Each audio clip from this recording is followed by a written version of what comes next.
Welcome.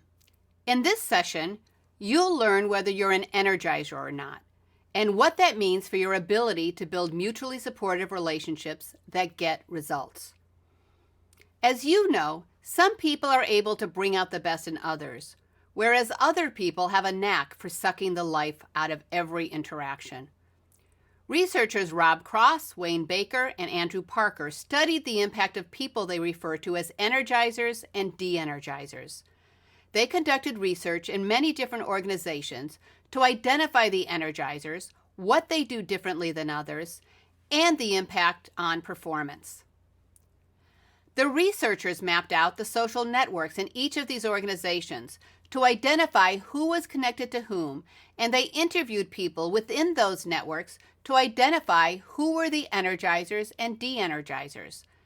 They also asked study participants the following question for each of the people in their network. When you interact with this person, how does it typically affect your energy level? And the study participants responded on a scale of 1 to 5, with 1 being very de-energizing and 5 being very energizing. They found that the people who were identified as Energizers had higher performance ratings. They got promoted more quickly, and they inspired more learning and innovation in the organization. In another study, researchers Bradley Owens and his colleagues studied networks in a wide variety of organizations to identify the impact energizing bosses had on their direct reports' feelings, thoughts, and behaviors. They found that employees who worked with energizing bosses were more productive, engaged, committed, helpful to their colleagues, and more willing to do work outside their official job descriptions in order to meet organizational goals. They also had less absenteeism and were less likely to quit. One employee in the study described his boss this way: "His energy made me feel that my feedback was very factual and useful. This person motivated me to work harder, and I also paid more attention to detail. On days after having meetings with him, I got twice as much work done because of the motivational energy that he brought to the room." Says Professor Kim Cameron, one of the study researchers, managers spend so much time managing information and influence, but relational energy trumps both of these by a factor of 4 as an outcome determiner. What specifically do Energizers do? They are realistic optimists who communicate a compelling vision. They show respect for others and faith in people's abilities to achieve their goals. They focus on opportunities rather than roadblocks. They show employees their progress toward important goals. They encourage participation and contribution from employees, demonstrating that they're clear about the team and organizational goals, yet flexible in how they achieve them. They fully engage in their interactions with others, making others feel heard, appreciated, and respected. And Energizers exude integrity by walking the talk, matching their behaviors to their words. People who energize others bring many benefits to their organizations. Not only are Energizers higher performers, but the people who work with them are higher performers as well, because Energizers release what researchers call psychological resourcefulness in others. Psychological resourcefulness refers to the commitment, motivation, stamina, and the intellectual stimulation that increase people's willingness and ability to put in extra effort and perform their work to the best of their ability. People are also more likely to listen to Energizers and enthusiastically support and implement their ideas. And people prefer to work with Energizers, so the most talented people want to be on their projects, and other Energizers are drawn to working with them. As you can imagine, energizing relationships are precious resources for organizations because they typically don't cost anything, and they're hard to copy. They're also renewable, which means they regenerate themselves and spread rather than get depleted with use. The value of energizing relationships increases over time because of what's called emotional contagion.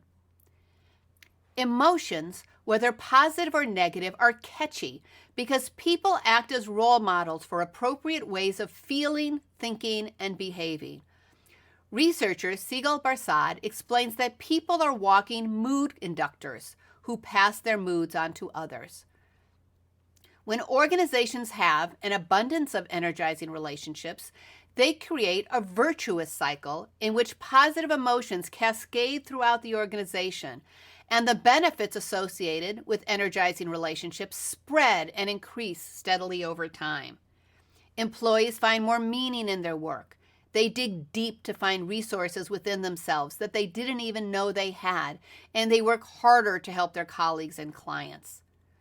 In contrast, de-energizers can create a vicious cycle in which people think more about protecting themselves rather than contributing to the greater good. When people have to deal with de-energizers, even people who are fully capable of doing good work may not be able to muster the energy to do so. Instead, they think, as some researchers have said, not now, not in this activity, and not with these people. Researchers have found that even if a de-energizer has the information that a person needs, people would rather get second-rate information from someone who makes them feel good rather than suffer through an interaction with someone who's difficult to work with. And people's instincts to avoid de-energizers make sense. Researchers have found that de-energizers on a team, downers, bullies, and people who don't follow through on their commitments can reduce a team's performance by 30 to 40%. The cost of de-energizers is so great because researchers have found that bad is stronger than good. This means that people remember negative interactions more intensely, in more detail, and for longer periods of time than they remember positive interactions. It takes at least 2 positive interactions to counter the effect of 1 negative interaction. It's true that a few bad apples really can spoil the whole barrel. The point to remember here is that relational energy can be an abundant or a scarce resource in organizations, and organizations that have an abundance of energy have a hard-to-copy competitive advantage. It's important for you to know that there's nothing in the research that suggests that energizers are extroverted or particularly charismatic, nor do they always focus on the positive. They don't avoid giving bad news. They don't avoid making tough decisions or having difficult conversations. But when they do address problems, they do so in a way that focuses on resolving the issues and learning from the experience rather than blaming the people involved. So now you know more about the power of being an energizer and the cost of de-energizers. You can take the assessment that accompanies this session to assess the degree to which you may be an energizer or de-energizer. You can also ask others to answer the questions for you so that you can see how other people perceive you. And after taking the assessment, ask yourself these questions. Do your scores lean more toward energizing or de-energizing? Are there some areas in which you are more energizing than others? Are there gaps between how you see yourself and how other people see you? And what's the most important action you can take to become more energizing to others? Thanks for learning about the power of energizers, and I'll see you again soon.